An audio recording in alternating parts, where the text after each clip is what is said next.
Okay, folks, we're at Bob Conley's Tesla Studios in Oakville, Burlington, and we're going to talk about the history of rock and roll with tickets and programs here. And I'm with Glenn Pye from Glory Days Collectibles, and he's going to start giving you some value of rock and roll tickets and how they started in the 50s, and then we're going to get into the Beatle tickets. Thanks for inviting me, Wolf. Of course, we have a real passion for rock and roll. I met you through rock and roll, so that's always... I always have fun talking about this and educating people about the history of rock. The rock and roll ticket started in the 50s because that's when the first rock tours came. But tours then were Alan Freed or another big promoter would take 12 bands out. Right. And they would play one city after another, all bus trips. Right. And they would each play 3 or 4 songs, pack up, move on to the next city. And you'll find some programs from those tours, but you find very few tickets because the tickets really didn't say anything on them but the date. Right. And they get thrown out. So there's very few tickets around. Now you'll get another few tickets of Elvis from the 50s. Those do say Elvis on them. They can be worth $4,000 or $5,000. But the real ticketing when the ticket market became very big for rock and roll was when the Beatles broke in '64. Right. And, of course, Ed Sullivan Show, and I've actually had the ticket from the Ed Sullivan Show. Which the theater I think only held 300 to 500 people, and that ticket's worth about $15,000 now if you have the ticket, because that is really the breakout moment of rock and roll. I was 11 years old. I remember watching it and thinking this is the greatest thing ever, and I've been a diehard rock and roll fan since then. But they did come. They played Maple Leaf Gardens. We're in Toronto or close to Toronto, and all 3 tours. They did 3 major North American tours: '64, '5, '6. They broke up after 6. Right. And even though they continued to be a band till almost 70, studio work and other, but they never toured again. And Toronto, in Maple Leaf Gardens, they played that venue more than any other venue in North America. And that's because Ballard scammed them for 2 shows, yes, right? Because when they showed up in '64, they thought they were doing an 8 o'clock show, and he goes, "You're doing a 4 o'clock show as well." And you'll see some of our tickets. This actually says 4 p.m. Right. And that was the one they slipped on them. And this is actually a '66 ticket, right? But it is 4 p.m. They did that each year. So there's a full sellout, both shows, 4 and 8 o'clock, 15,000 screaming girls, which it mainly was. And they were told they had to play it, and when they balked and said, "No, we don't want to play that extra show," they said, "You go out and tell the 15,000 screaming girls out in the street that you're not playing." So obviously they played. So there's 6, like a total of 15,000 people, 6 shows in Toronto. There's 90,000 ticket stubs. Who knows how many got thrown out? But there's still thousands. So how much is around. that ticket worth? Well, this is I do this with a lot of our tickets. We get them graded or slabbed or authenticated. This is a company called PSA out of California. They do it. There's actually a Canadian company now that does it as well. But this ticket being slabbed makes it worth more. Right. But this being a '66, you can see there's some creasing on it. That's still probably in the slab, maybe a $500-600 ticket. If it was just raw without the slab, it might be $300-400. If you ever have a full, though, there's certain situations when a full ticket's worth more. And people really want the full ticket from '66 because in '64 and '5 there was no pictures of the Beatles. Oh yeah. But if you have the full ticket, you got all 4 heads on it. So a full ticket from this year sells for probably $3,000 to $4,000 if you had a full ticket. I don't have one right now, but they go for a lot more. Show some of the other Beatle tickets here, and you'll see them pop up. Yeah, there's a '64, a '65. This one's worth around $350. Right. Here's one. The ones with the heads are worth a little bit more, but a lot of it's due to condition. Like this one has some staining because 80% of the people that kept tickets would tape them in a scrapbook or glue them on the back. So you'll often find some damage on the back. Even though you don't look at the back, if there's damage on the back, the ticket's not worth as much. But the Beatles started it, then all the other bands came. Dave Clark 5 was one of the other big British Invasion that came in '64. And they were as big as the Beatles for a short while, but then they went nowhere, and the Beatles went everywhere. I see you have a George Harrison ticket there. George Harrison. This is later after the breakup of the Beatles. But yeah, that's a Maple Leaf Gardens ticket as well. That actually is one of my tickets, and it's a rare ticket because George Harrison only did 1 tour, and that was it. So if you find a George Harrison ticket, they're hard to find. You said Ravi Shankar played. This is all part of the New Age thinking and all this stuff they were going through. But I mean, the tickets, particularly Beatles, like I've had tickets, and I might still have some now. I own a lot of tickets, like hundreds of thousands. But the last show ever was at the Cow Palace in San Francisco, Right. And or is it Candlestick Park? Candlestick sorry, Park. in San Francisco. This is the second last show. That's Dodger Stadium.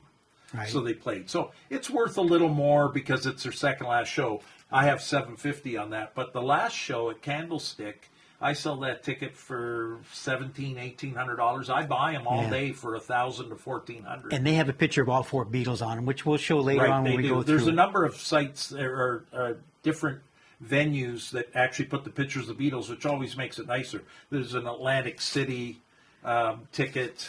And we have other tickets. We have tickets. We could go to it. We had an image there of a ticket from Balmoral in England. Well, we'll go there. Show some of these tickets and show what they're worth. Like ticketing, this was a Heat Wave Festival ticket. Now, that's a very famous show because that really was the breakout for New Wave in North America. Right. And the first big New Wave show. And a lot of people didn't have the official ticket like that. Somebody had the ticket that's not as colorful. This is like sort of the promoter's ticket, and that's worth a lot more because it's just the optics of the ticket. If it looks nicer, makes it worth more. Right. So now we're going to get into ticketing, and these tickets here, which we're going to start popping up on the show as we'll go through all our ticket screens. Well, those we'll are explain. more like a pass type of thing. These were the first ticket brokers for the tickets of getting at Maple Leaf Gardens. If you were a Cheap Thrills member, you got 4 tickets to every show. And we're going to now go back to our ticket catalog here, and we're going to run through the tickets. See, that was the Cheap Thrill membership. Right. Go to the next one. They went later This into avoids credit you cards. going to the scalpers because you bought it directly through them. It was like a fan club, but a fan club of all their shows, not just one artist. CPI guarantee you 4 tickets to any show at Maple Leaf Gardens that came out. See, then became like a credit card, and you can go to Ticketmaster and say, I got my card, give me my ticket passes, right? This is an old ticket, scalpers type scab ticket, where what I mean is you can print it on a machine. It's only $3.50. Wentworth Burling Club, $69. And the Beach Predates Boys. computers, no barcodes, no nothing. barcodes, nothing. And the Beach Boys and Sly and the Family Stone And played that there was in probably Hamilton. ripped in half, and this is a full. Yeah, and they were just like stag tickets. Anyone could print them. You know, later Usually on you everything could got tell if more. it's a full because there'd be perforations on one side. You would see if there was a stub to the ticket. Full tickets are always worth more than partial tickets. So now we're going to go through some more ticketing just quickly as we go. There's another Beach Boys tickets. They played at Maple Leaf Gardens, and they put a red stripe on those tickets because they were in high demand and they didn't want anyone bootlegging the tickets. And that's why you see some red stripes even with the Beatles and George Harrison. And then we'll go some more tickets, go a little faster on the tickets. This was the Exhibition Stadium. The Beach Boys played every summer for probably 10 years at the C&E doing Exhibition Stadium. Now, what do you think that ticket's worth, Glenn? This is from, what year is it? Do we see the year on there? It would be in the 70s, basically. 70s. Well, Beach Boys aren't quite like some of the big British rock. They're somewhat collectible, but they've also played tens of thousands of shows That's or something, true. right? Like it's ripped. This is just a stripe across. That's not tape, right? Because if it has tape on it, it's worth less. This is probably punched because you probably got a pass out or something. If you want to get a pass out, they would punch it. I'd say that's about a $40, $50 ticket. All right, well, let's flash over some more tickets now. These are just Exhibition Stadium to show you a how little long. later. It's much better condition, but people like that. When we got into the computerized tickets, every ticket almost looked the same. So people like unique tickets. So the one before it was unique. This one not so much, but it's probably a $40 And you can ticket. see the old Bass name of one of the ticket companies Well, later that was became the Bay Ticketmaster. Area seat service. That was what Toronto first took on before Ticketmaster came in and took it all over. Okay, so now we'll go to just flash. That was Kaminsky Park with the Beach Boys in Chicago. Blondie and Atlanta Rhythm Section played. So those tickets might be worth a little more because it's got 3 band names on it. But Right. And the Chicago Jams were famous. This Chicago Jam won. And Ticketron was the ticket company at that time, so we'll flip to some other ones. That's the Beach Boys' That's 50th the more current anniversary. style. That's the Ticketmaster. Of course, now tickets are all mobile, so you don't even see a hard ticket. But the last hard tickets made, I mean, this was 12, but they did it right up to current almost. Ticketmaster. This is how all their tickets are made, and that's a full ticket. The reason this one's worth something, that's the 50th anniversary, which meant all the original Beach Boys were there because a lot of the shows didn't have It's worth Brian something, Wilson. but it's not worth a lot. Maybe Yeah. $20. Yeah. All right, we'll flip to a few more faster ones. That's, of course, the That's a Beatle tickets. Yeah, that's a 2:30 show on that one. So they didn't play 4. They must play 2:30 and 8 that year. Yeah. And this is September 7th of 64. Right. Because 65 and 6, they played the same date both years, August 17th. So this $4 ticket is worth how much now, do you think? That's not in bad shape, considering you got to realize these were all held by kids. Right. People wrote things on them, like "I love Paul," whatever. They got damaged. Like, that's actually nice condition, and it's ripped in such a manner. It's a pretty big stub. Like Right. some stubs get ripped up here, and you don't see as much. So I'd say that's about a $600 ticket.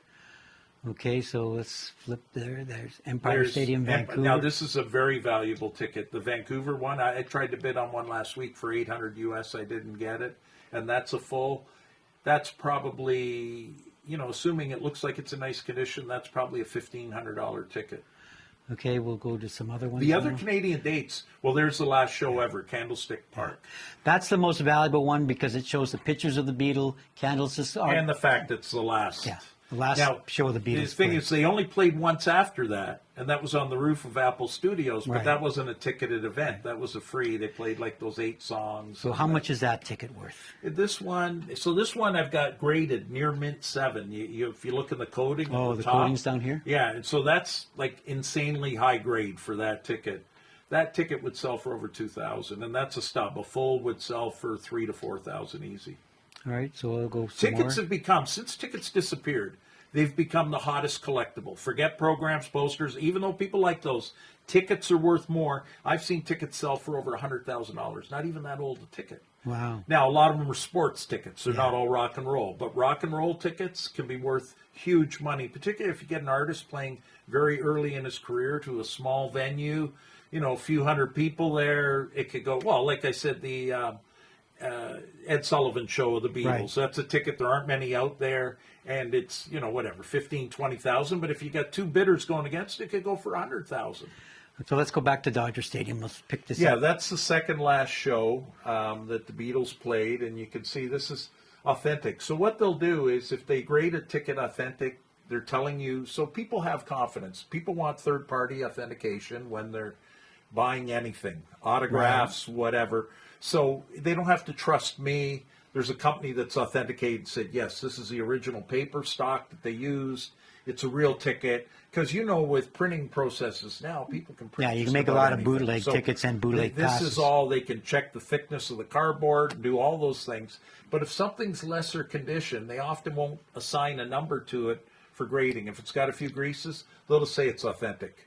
Okay. But if it's really nice, then they'll say near mint or excellent condition, things like that. So this looks very nice from the front, but there must be maybe some writing on the back or some creasing or something. Right. But there's some reason why that wasn't graded as a particular number. Okay, so let's go to the next few set of tickets. There's a Beatles ticket. This is very famous, that famous image of the Beatles Shea. running out on the field at Shea Stadium. Yeah. Of course, if anyone went to a Beatles concert then, they were 40 minutes long.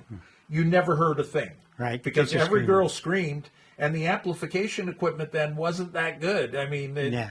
So you heard nothing, but they didn't care. The girls just wanted to go and scream at the Beatles for 40 minutes. And I actually worked with Sid Bernstein a couple of times trying to do some Woodstock shows, but He sort of killed the Foles a little Yeah. bit because there was about 2,000-3,000 tickets that didn't get sold for some reason. Right. And he's issued them with a letter of authentication from him. Sid Bernstein signs it and says this is an authentic, unused ticket from the Shea Stadium show. So that ticket, probably the unused, should probably be worth $1,000. Instead, they're $500 because he issued 2,000. And 2,000 might not sound like a lot, but that's enough to kill the market a lot Right. because that's a lot more people. Not everyone pays $1,000 for a ticket, but when you're selling 2,000 of them, you're selling them a lot cheaper than that. okay, so let's go to some other tickets. That's a full ticket from the UK, 64 as well. Now, It's hard to find tickets. You won't find people say, "Oh, I saw a Cavern Club ticket." Oh, there's no Cavern Club. There might have Right. been the odd show, but 90% of them there's a cover copies. charge at the door. I mean, Right. they were just playing a bar, Right. and there's a few tickets from Hamburg. You rarely see those. You'll see quite a few from '63. The Beatles did some major tours through Ireland, Scotland, England in the early '60s before they came to North America. You start seeing some in '63, and then this will be about the last time they did the small venues. This will be a small hall, smaller hall. And they always use these blocks and reserved. It's some unusual terminology that they use in some of these theaters or old movie theaters. So or how much whatever. would that ticket be worth? Being a full, you can see the perforation there. I would say probably as a stub. But the UK ones, there's a lot more of them out there. The North American ones tend to be worth more. But in that condition, it's probably worth about $800, $900. Cool. And that's what the Beatles one. I think we had Maple that Leaf up Gardens, earlier. yeah. But that's a 4 o'clock from the 6th. That's the last time they played the Maple Leaf last Garden? time in North America Yeah. and last time at Maple Leaf Gardens. All right. Now, this one's a rare one because a lot of people don't know that Julian Lennon played at Massey Hall. And I was at that show, and it was a pretty good show. Julian had a couple of good songs, but a lot of people don't even know Julian ever came to Toronto. And of course, you can see that it was presented by CPI, so Yeah. it was one of those. So you may have got these through your Jeep Thrills, possibly, Yeah. because it went into the '80s. Jeep Yeah. Thrills, which was a great fan club for people in Southern Ontario that wanted to go to shows. The only real value with this ticket is because it's Julian Lennon. And you don't Anything find too Lennon. many anything with Lennon or Beatles associated. All right, we'll go to the next couple of tickets there. It's a Bee Gees ticket in Hamilton. You can kind of just see the Bee Gees. And if you flip more, I think I have another Bee Gees tickets on the next one. See, now that one's there's a probably full- worth more. What do you Yeah. think that one's worth with the Bee Gees? So this is before they were they were playing like soft rock music before they became the Disco Kings, right? Right, So right. I mean, they were it's almost like a Moody Blues, like a good band, but not at the elite level, like the Rolling Stones or whatever. So I would say Bee Gees. They became more collectible after they became the biggest band in the world for a year or two when Saturday Night Fever and everything came. was going on. So it's probably still worth maybe $500, but I think they became big in about '77 when Right. the whole John Travolta thing broke. And there's, of course, a documentary out on them now, and they were the biggest stars in the world for like 18 months or something, right? It was one of the few early days when the Beach Boys or when the Bee Gees were at Hamilton doing good shows. Now, Bob Dylan, That's a nice ticket, that and that's early. is early Maple Leaf Gardens. What do you think that one's The worth? price, of course, $8. Let you know it's a little bit early. Although when we started going, they were $4 and $5. Right, right. The ticket's got a little bit of creasing in the middle. Dylan's not worth what the Beatles are, but it's probably $250 for that ticket. All right. So let's flip a few more. Now, this is a rare ticket Cat because Stevens. it's an unusual printed ticket, and it says Cat Stevens in Massey Hall. And that was Instead a of great his show. other name, Yeah. Right. which I forget. You'll Yusuf- save Yusuf something. something. But that's the early Cats. He was quite collectible. He became a little bit more political, and some Right. people weren't as happy with him. But that's again probably worth a couple of $100. There aren't a lot of Cat Stevens. He rarely played the big venues. He was Yes. playing more of the halls, right? And when they're printed like this with their big names on it and Massey Hall venue, they always are worth more than the cheaper And printed tickets. they're not computer tickets. People like Yeah. tickets that were offset printed like this rather than on the computer. So let's flip a few more and see where we are. Okay, that Dave one's a Clark good 5. one. Now that's early. That's 64. So they came in. Even my notes up there. Excuse my not very clean handwriting, but I note there that they played with Bobby Curtola, the Canadian yeah. heartthrob at the time. And this was the British invasion. I think the Stones didn't come till '65. So really, only the Beatles had been in. I'm not sure. I don't even think Eric Burdon had been here yet. That's probably the second British band to come here. Yeah. Dave- And it's I've got, you can see there I have it at $150 because they sort of went away and Yeah. people didn't really follow the Dave Clark 5, even though they played for many years, did reunion shows And and, had stuff. many, many number one hits. They were a fairly big band for a couple of years. They went head to head with the Beatles, Yep. like for a short while. Like, who's going to be the biggest band in the world? And of course, the Beatles just blew them away. Okay, we'll flip a few more. Now, David Bowie, he'd That's be a worth nice early something. Bowie, $7 ticket. You can see again, bad. You were very careful with your tickets, Wolf. I Yeah. assume this is one Yeah, of that's yours. my ticket. You folded them up. You always collected them, but you weren't careful holding them. No. I used to bring like an envelope or something to put my ticket in an envelope to make sure it would stay nice, right? Yeah. But and I've often bought tickets off people, and there'll be 3 or 4 people. They all went to the show. So the guys that have the clean tickets, I buy the tickets. Oh, I'll give you $200. And then the third guy, who's maybe the big drinker or something, he pulls out his ticket. Looks like an old washcloth or something. I go, hey, it's Pete. It's So, what do you good. think David Bowie is worth now? 'Cause He did. The fact that he passed away didn't really make it Make him worth big? more, No. especially. But it's $100 ticket for David Right. Bowie. well, That's probably late 70s, mid 70s, somewhere in there. yeah, somewhere in there. Okay, we'll flip. Okay, there's David Bowie in Buffalo, Yeah, Moonlight, that's a Serious cool. Moonlight. Serious Moonlight. That's again a later tour. If you have the 83. Ziggy Stardust tour, which would be like early 70s, that would be Right. bigger. 74 maybe. Hey, Glenn. Wolf, how you doing, buddy? Good. I brought you a whole bunch of more rock and roll stuff to Wow. show you. And as I told you before, when you have over 10,000 rock and roll items, this is the place, Glory Day Collectibles, that you bring your stuff to find out what it's worth, whether it's passes, tickets, t-shirts, programs, posters, and other rock and roll memorabilia. Glenn's group, they analyze it. They tell you whether it's a real autograph, a fake autograph, a good poster, a good program, or whether they're copies. If I'll get lucky, I'll find a joint in this pocket. No, nothing. Too bad. It's always good. You never know when you find drugs from one of the roadies.